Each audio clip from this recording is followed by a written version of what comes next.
Здравейте, приятели! Аз съм Сърнайс или готиния господин. Днес отново сме в нашия бар Сърнайс и ще ви запознаем с няколко сиропа. С помощта на тези сиропи ще направим и 3 вида лимонади. Ще обърнем малко внимание на мълчуганите.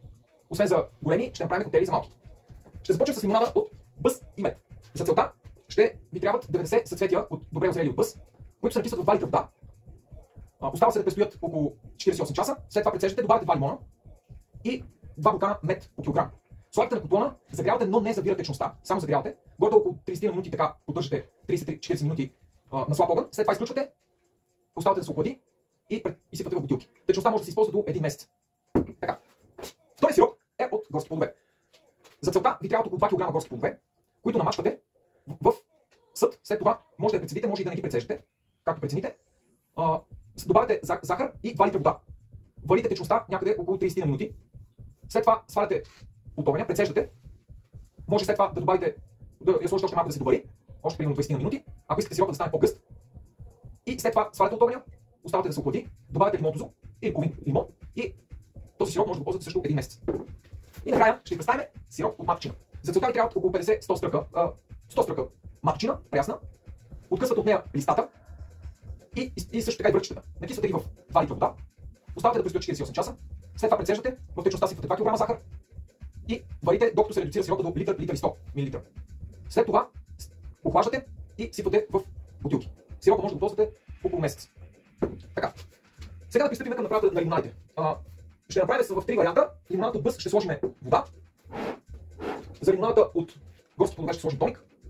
И за лимонадата от матчина ще сложим сода. Така.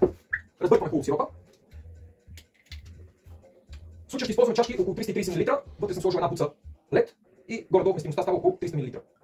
Когато правите сироп от бъс с мед, той се разрежда горе-долу 1 към 4. Когато е с захар, горе-долу 1 към 7. Слагам 60 мл от него. Добавяме половин лайм за свежест. И разбъркваме леко. И добавяме вода.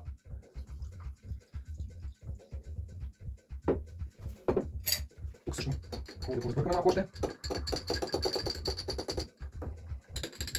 Така. Разбира се, ще сложим дехидратиран по Сърнайс. Тук имаме всякакви видове. Може да не е същия, който може да не е бъс, както в случая. Ето ще сложим малко покалче. Не забравяйте да посетите нашия сайт sirnice.com, също така да гледате нашите видеа в YouTube, нашия Instagram, Facebook, там може да получите информация за нашите чипсове. Скоро очаквате и нови продукти. Така, сега да направим лимонад от горски плод. Също използваме около 60 мл. Така. Слагаме пак половин лайм.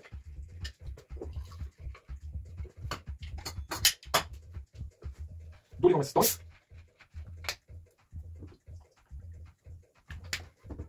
Отново разбъркваме. Тук също ще сложим дехидратиран плод Сърнайс. Можете да използвате нашите продукти не само за напитки, също така и за сладки изделия, да декорирате торти, десерти. Така и да направим сега и третата лимонада от матчина. Матчината, предполагам повечето от вас знаят, тя успокоява нервната система.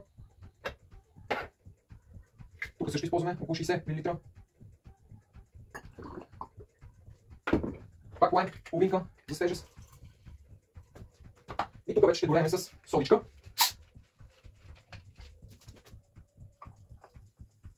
Изключително свежи лимонади, не само за малките деца, също така и за леките гущини. Така. Ще сложим тук за украса една райска ябълка. Така.